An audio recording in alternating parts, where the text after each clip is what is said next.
Hello अस्सलाम वालेकुम।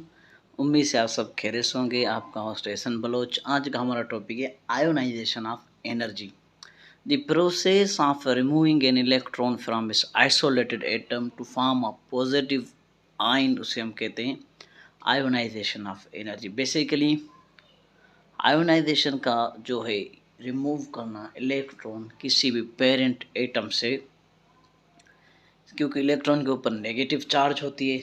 जैसे ही नेगेटिव चार्ज रिमूव होगी यानी कि पॉजिटिव चार्ज का रेशो ज़्यादा हो जाएगा, फिर वो ऑल ओवर एटम जो है वो पॉजिटिव कहलाएगा।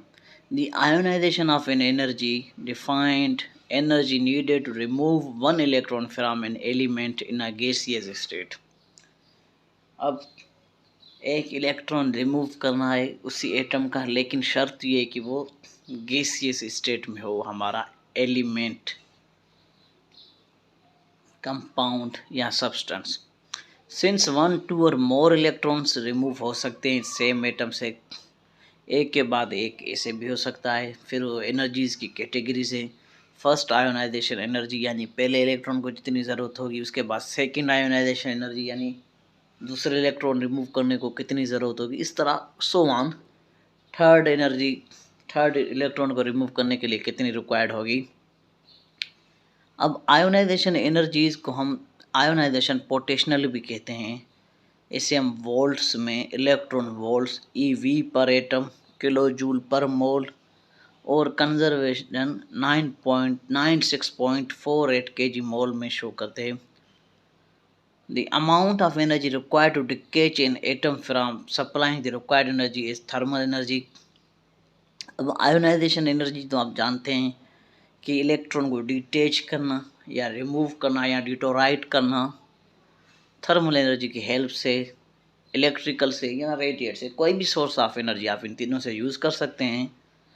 स्पेक्ट्रम टू मेथड से हम ये कर सकते हैं आयोनाइजेशन एनर्जी, यानी कि वो इलेक्ट्रॉन किस तरह रिमूव हो सकता है किसी भी एटम से। सबसे पहले हमारे यहाँ दी इलेक्ट्रिकल मेथड है।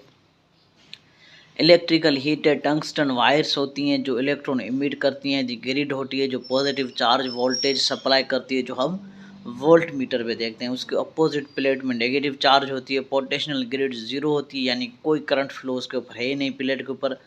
जब उसके ऊपर पोटेंशियल ग्रिड आएगी, उसका इलेक्ट्रॉन इमिटेड होगा, टंगस्टन एक्सीलरेट होगा और उसको फ्लो मिलेगा हमें ए मीटर, वोल्ट मीटर पे उसकी रीडिंग शो होगी। तब भी इलेक्ट्रॉन इजेक्ट हो जाएगा एटम से और अट्रैक्टेड होगा पॉजिटिव की तरह। करंट पास होगा ग्रिड के अंदर, एज ए मीटर में हम उसे डिटेक्ट कर लेंगे। द मिनिमम ग्रिड जो वोल्टेज प्रोड्यूस करेगी, जो मिनिमम वोल्टेज हमें शो होगा, बेसिकली वही आयोनाइजेशन पोटेंशियल है। मीन्स हमें इतना आयोनाइजेशन पोटेंशियल या इतनी वो वैल्यू वोल्टेज के हिसाब से लगी एक इलेक्ट्रॉन को रिमूव करने के लिए। बेसिकली ये वोल्टेज ही था इलेक्ट्रॉन का वोल्टेज, ई वोल्टेज कहते हैं हम इसे। वो जैसे आप यहाँ इंस्ट्रूमेंट देख सकते हैं, हीटेड टंगस्टन वायर है एक तरफ से, दूसरी तरफ प्लेट है, बीच में ग्रिड है, इलेक्ट्रॉन स्ट्रीम है, पॉजिटिव और नेगेटिव है।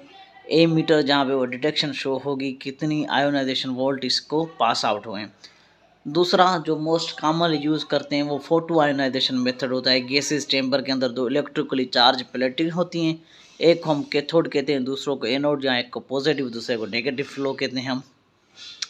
न्यूट्रल एटम्स में जैसे कि कोई करंट फ्लो करता नहीं है, तो रेडिएंट जब गैसेस एटम में सप्लाई होगी आयनाइजेशन करंट फ्लो करेगा, तो बेसिकली तब भी वो एवोलेटेड होंगे।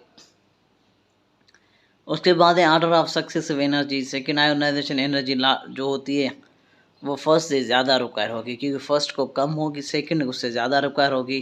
क्योंकि पहला इलेक्ट्रॉन निकालना जो है बाहर वाला वो आसान है एज़ कम्पेयर, तो दूसरा उसके करीब होगा इलेक्ट्रॉन की, तीसरा तो उससे और करीब होगा। इस हिसाब के इसका एनर्जी का होता है। जैसे सोडियम के पहले की 500 है, दूसरे की 4600, थर्ड की 6900 और 9500 उसके फोर्थ इलेक्ट्रॉन की है। अब आप ये ना समझे कि जो E1 है वो करीब है। अब जो E4 है इलेक्ट्रॉन, वो इलेक्ट्रॉन करीब है टू द न्यूक्लियस एटम के बिल्कुल सेंट्रल कोर पे, इसीलिए उससे ज़्यादा एनर्जी रिक्वायर है। अब तो E1 है वो तो हमने बाहर जो इलेक्ट्रॉन था क्लाउड की शक्ल में मौजूद है, उससे तो हमने निकाल लिया। अब उसके बाद जो उस क्लाउड के अंदर थोड़ा सा अंदर होगा, यानी वो थोड़ा सा अटैच्ड होगा, उससे ज़्यादा वो निकालना और डिफ़िकल्ट होगा। अभी प्रिंसिपल्स होते हैं, ट्रेंड होते हैं पीरियोडिक टेबल्स के ऊपर, मुख्तलिफ वैल्यूज़ के ऊपर हम उन्हें पीरियोडिक ट्रेंड्स कहते हैं।